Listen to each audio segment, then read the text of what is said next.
ಹಾಗಲಕಾಯಿ ಗೊಜ್ಜು ಹೇಗೆ ಅಂತ ತೋರಿಸ್ತೀನಿ.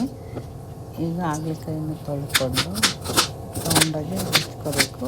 ಆಮೇಲೆ ಮಧ್ಯದಲ್ಲಿರೋ ಬೀಜಗಳನ್ನು ಕಿತ್ಕೋಬೇಕಿಲ್ಲ, ಜಾಸ್ತಿ ಕಮ್ಮಿ ಆಗುತ್ತೆ. ಸಪ್ರೇಟ್ ಮಾಡ್ಕೊಂಡು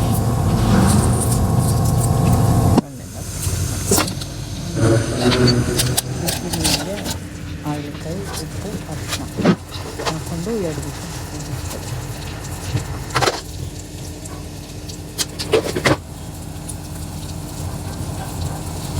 ಚೂರು ಹುಣಸೆಹಣ್ಣು ಹಾಕಿ ಕೂಗಿಸ್ಕೊಳ್ಳೋಣ.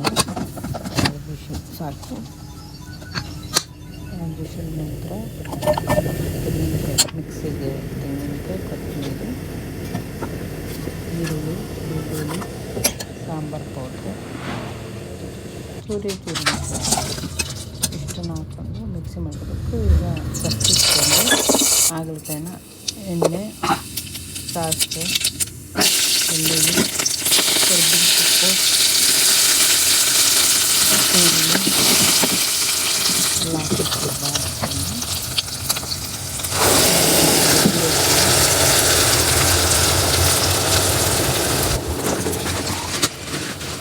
ಎಷ್ಟು ಕನ್ಸಿಸ್ಟೆನ್ಸ್ ಬೇಕೋ ಅಷ್ಟು ಥರ ಬೇಕಂದರೆ ಚಟ್ನಿ ಹಾಕೋದು.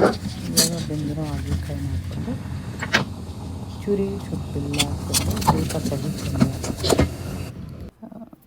ಈಗ ಹಾಗಲಕಾಯಿ ಗೊಜ್ಜು ರೆಡಿ.